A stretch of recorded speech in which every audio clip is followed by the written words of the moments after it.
Oke guys, di video kali ini kita akan membahas salah satu PSAK, dan beberapa contoh soal. Yang pertama itu PSAK 105. Jadi PSAK 105 ini terkait dengan aset tidak lancar yang dimiliki untuk dijual dan operasi yang dihentikan. Jadi kan kadang ada aset-aset yang memang ada rencana atau ada beberapa kriteria kriteria lah dia nanti bisa kita kategorikan ke aset tidak lancar yang dimiliki untuk dijual. Misalkan dari aset tetap, kita ingin ada rencana dari manajemen untuk menjual aset tersebut. Nah, dari situ, sebenarnya kalau penjualannya masih lama, kita bisa klasifikasikan dulu ke, aset tidak lancar ini. Nama akunnya nanti akun ATUD. Atau mungkin bisa aja sih jual jual aset aset tidak lancar ya? Iya benar, aset tetap. Ya jadi kita klasifikasikan dulu ke, aset tidak lancar, untuk dijual, gitu. Nah di sini ada contoh soal, jadi PT IDEA menjalankan rencana untuk menjual gedung kantor pusatnya dan telah memulai kegiatan untuk mendapatkan pembeli. Namun perusahaan tersebut bermaksud untuk mengalihkan gedung kepada pembeli setelah mengosongkan gedung tersebut. Nah, ini gimana jadi ketentuannya? Apakah masuk kriteria aset tidak lancar yang dimiliki untuk dijual? Jadi jawabannya adalah kriteria berada dalam keadaan segera dapat dijual terpenuhi pada saat tanggal komitmen rencana tersebut. Waktu yang diperlukan untuk mengosongkan gedung merupakan hal yang biasa dan umum untuk penjualan aset macam tersebut. Intinya dia sudah punya komitmen, tanggal segini kosong loh, cuman dia kan memang butuh waktu untuk bisa mengosongkan gitu.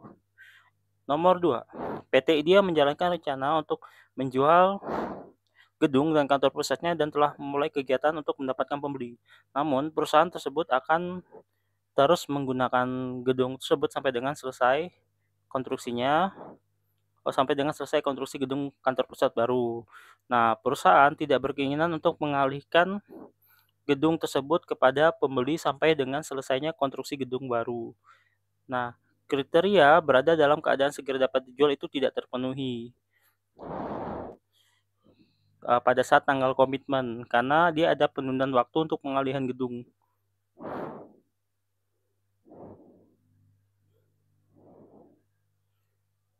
Yang ditentukan oleh PT IDEA atau penjual yang menunjukkan bahwa gedung tidak tersedia untuk segera dijual.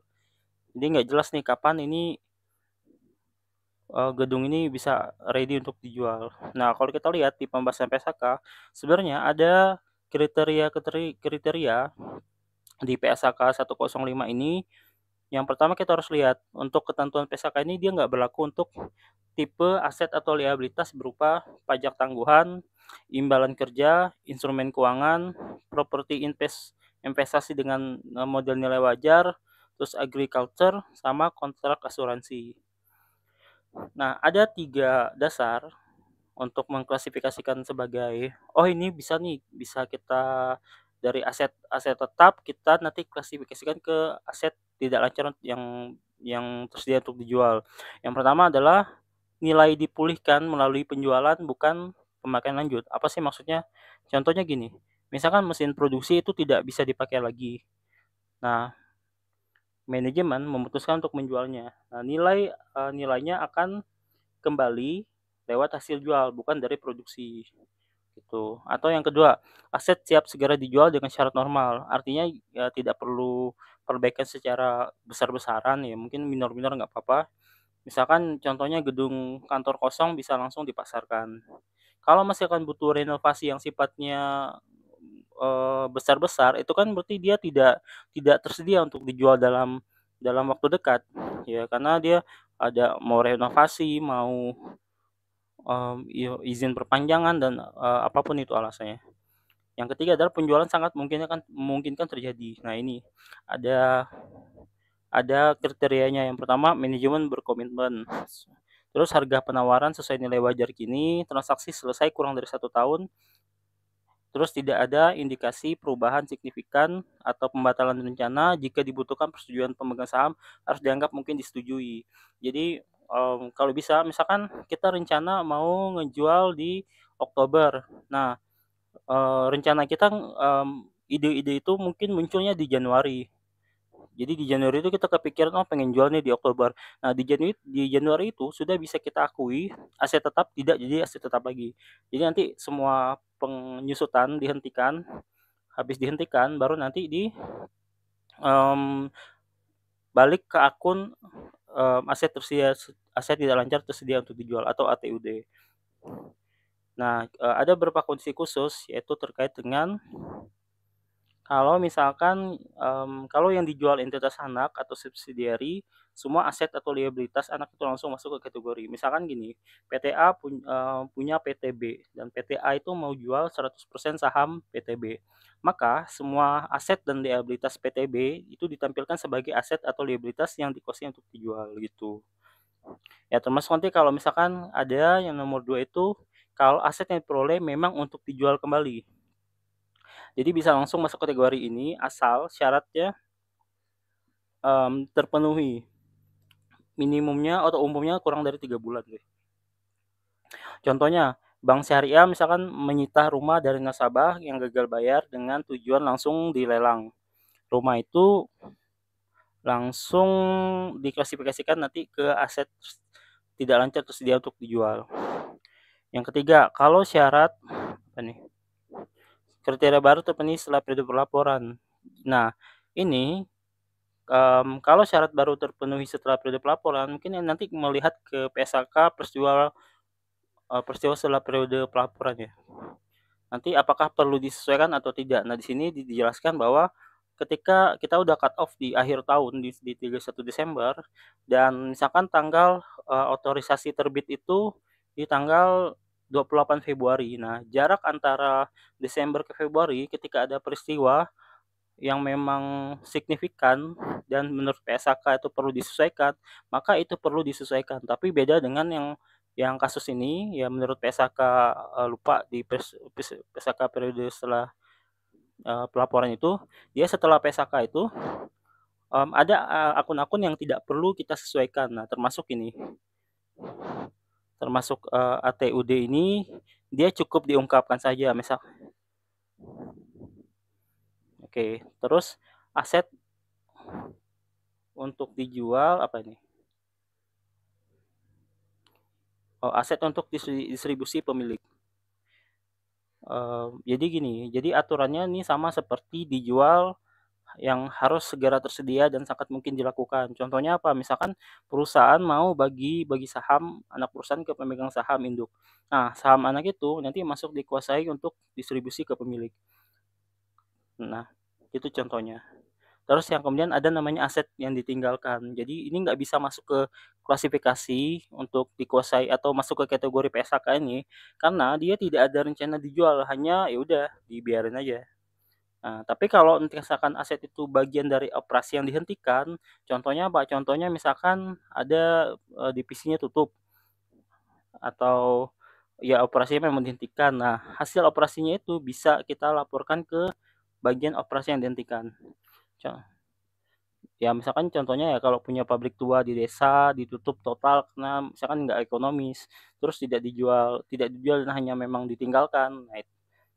Itu bukan termasuk kategori dikuasai untuk dijual, tapi penutupan pabrik itu sama dengan divisi yang dihentikan. Maka dampak keuangannya nanti dikategorikan sebagai atau ditampilkan sebagai operasi yang dihentikan, gitu. Kita masuk ke soal ketiga, ada berapa soal sih? Oke, kita lihat ya.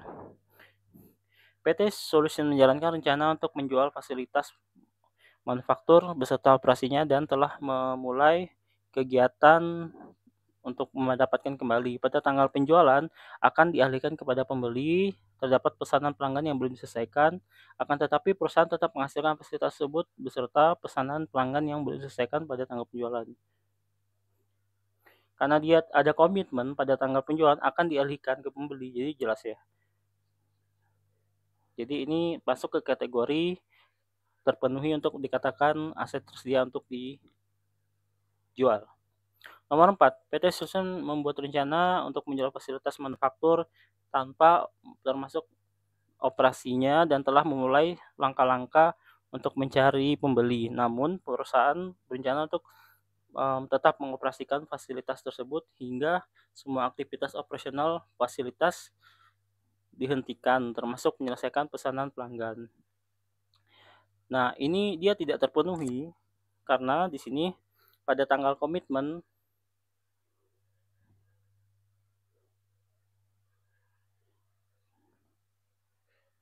mempersiapkan untuk mengoperasikan tersebut sehingga semua aktivitas ya jadi nggak jelas ya pada tanggal komitmennya itu atau tanggal dia mau nanti ngejual, di sini ada kecenderungan penundaan waktu. Sehingga menunjukkan kalau fasilitas tersebut dia, belum tersedia untuk dijual. Jadi kalau masih dipakai, masih mungkin nanti akan ada renovasi besar-besaran dan sebagainya, itu mungkin nggak masuk kategori ke sini. Terus contoh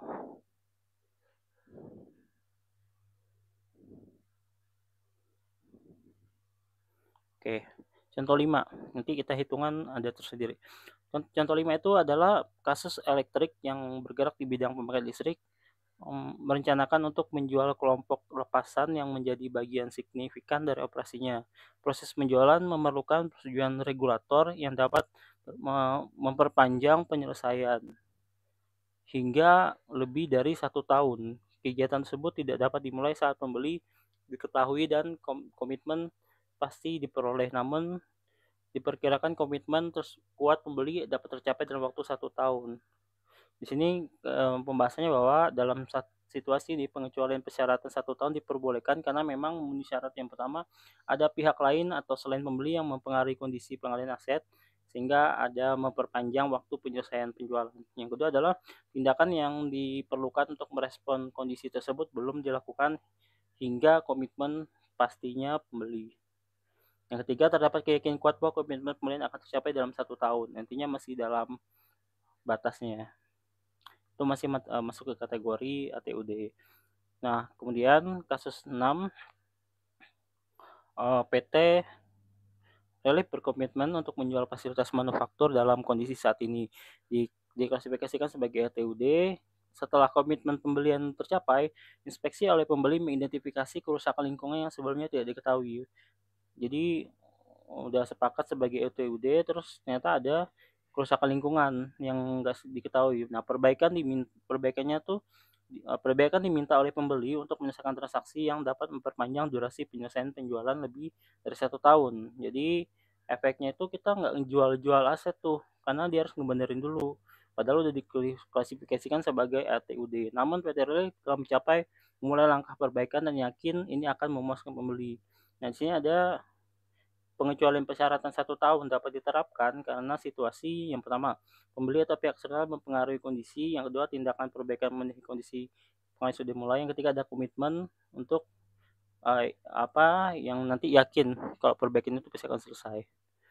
Itu. Nah, kita masuk ke soal hitungan.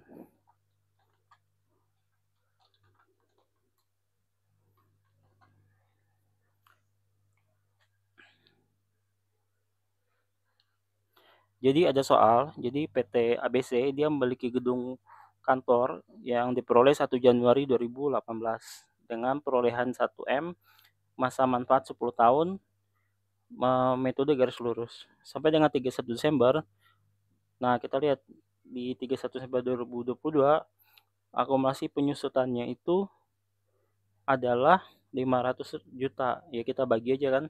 Kan 1 M dibagi 10 tahun itu 100 juta per tahun. Nah, kan kita mulai dari 2018, 2019, 2020, 2021, 2022. Ada 5 tahun. 5 tahun dikali 100 berarti akumulasinya adalah 500. Sehingga nilai bukunya harga perolehan dikurang akumulasi penyusutan. Kita jurnal langsung ke beban penyusutan pada akumulasi penyusutan gedung. Nah, pada 1 Januari 2023, manajemen memutuskan untuk menjual gedung tersebut dan memenuhi kriteria. Jadi ada rencana nih untuk menjual dan dia sudah memenuhi semua kriteria ATUD. Kriteria ATUD ada di tadi sudah kita bahas.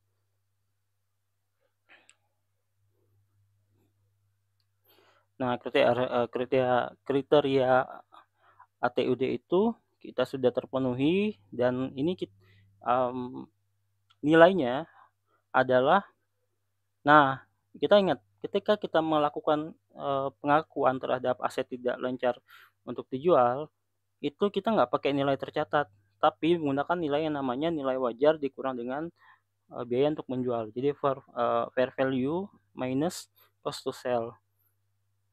Sehingga ketika kita mengakui ATUD kan sebenarnya bagian dari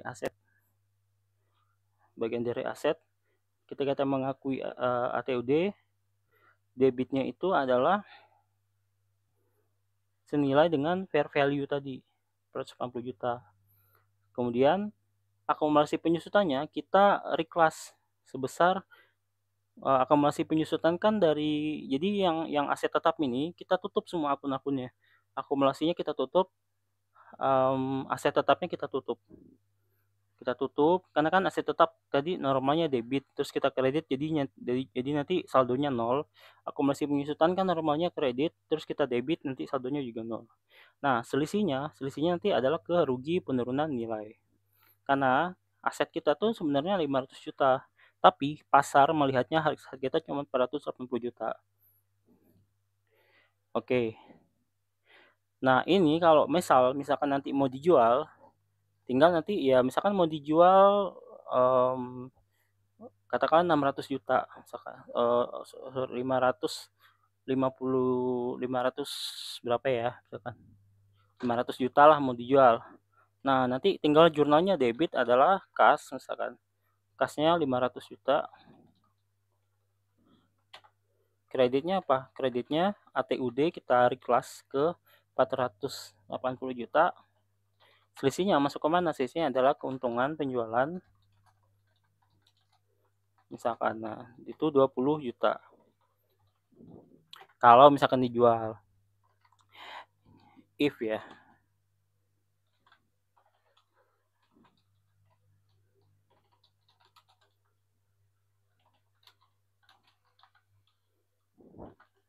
Nah, kalau misalkan nanti di akhir tahun, karena kan suka berubah-ubah ya. Jadi di awal tahun kita sudah oke, udah fix ngejurnal ini. Ternyata di akhir tahun, mmm, nggak jadi diakui sebagai nggak jadi dijual. Nah, itu gimana pengakuannya?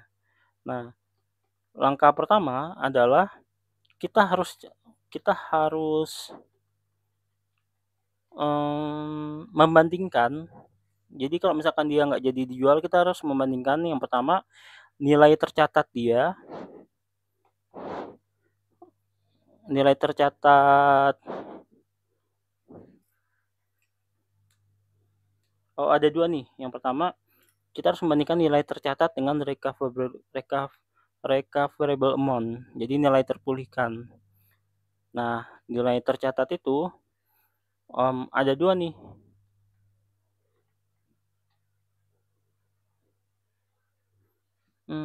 Sebentar.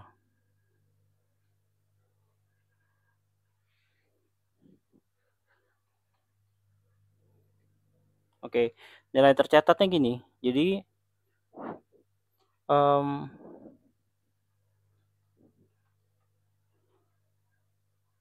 ATUD kita kan nilainya tadi berapa? 480 juta.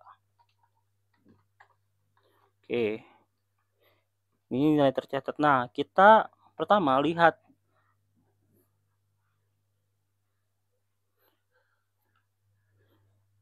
nilai tercatat jika tidak pernah terjadi ATUD. Jadi misalkan gini, jadi kita, ada penyusutan ya, kita anggaplah penyusutan sampai 2000 kita lanjutin, kan tadi kita berhenti nih, penyusutnya sampai 2022. Jadi kita asumsikan kita berhentiin sampai dengan 2023. Nah, maka nilai bukunya, nilai tercatat di 2023 seolah-olah jadi seolah-olah dia nggak ada nyatet ATUD, jadi kayak lurus aja. Maka nilai tercatatnya adalah 600 berapa, 1 M dikurang 600 juta, 400 juta. Nah, terus ada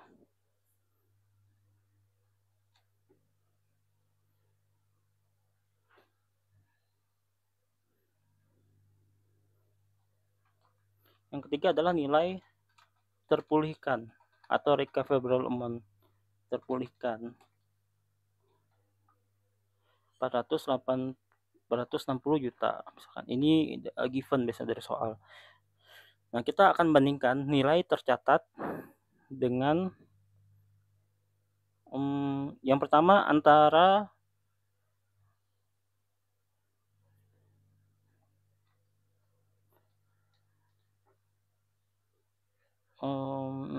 oke. Nah, jadi kita akan bandingkan nilai tercatat 2023 seolah-olah nggak terjadi ATUD, itu kan nilai tercatat per juta. Terus nilai terpulihkan ini kayak nilai wajar kalau nilai aset kita dipulihkan itu nilai sekarang itu berapa, ternyata nilainya 460 juta. Nah, maka yang boleh untuk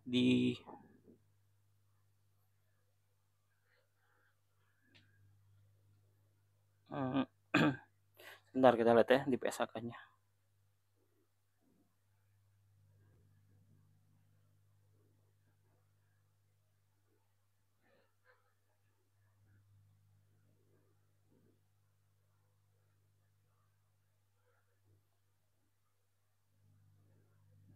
Nih, aset yang dihentikan klasifikasinya harus diukur pada jumlah mana yang lebih rendah antara nilai tercatat sebelum diklasifikasikan dengan jumlah terpulihkan. Nah, ini. Jadi nilai ini yang sebelum seolah-olah nggak terjadi apa-apa, itu 400 juta, nilai terpulihkannya 460 juta. Mana yang paling rendah? Nah, yang paling rendah adalah yang 400 juta. Sehingga nanti nilai aset tetapnya kan kita mau balik lagi ke aset tetap, kita balikin lagi ke aset tetap. Karena nggak jadi dijual, jadi jurnalnya balik lagi nih. Cuman nilainya kan sudah terdepresiasi, sudah ada penyesuaian dan sebagainya. Nah, maka aset tetapnya itu nilainya 400 juta. ATUD-nya kita close karena akun ini kan tadi 480 itu udah minus apa ya? Biar saldo saldo ini kan saldonya di debit, ini saldonya di kredit. Jadi biar hilang. Nah, jadi biar hilang. Nah, selisihnya adalah rugi penurunan nilai. Terus diminta adalah hitung penyusutan 2024 ya. Penyusutan berarti tinggal nanti aset tetap. Karena 2023 itu penyusutannya stop, berarti kita mulai dari 2024, 2025 sampai dengan seterusnya. Berarti kan sisanya kita kalau mulai dari 2018 ke 2023 itu sudah berjalan 6 tahun. Berarti sisanya 4 tahun. Maka 400 juta dibagi 4 aset tetapnya. Maka penyusutan per tahun adalah 100 juta. Oke, sekian untuk video kali ini. Kita akan lanjut nanti ke soal berikutnya. Terima kasih. Oke, tapi sebelum itu nanti untuk materi lengkapnya bisa di linkin, bisa di apa namanya di deskripsi video atau di deskripsi grup. Itu bisa dilihat lengkap untuk materi soal dan pembahasan termasuk video. Oke, sekian video kali ini. Terima kasih.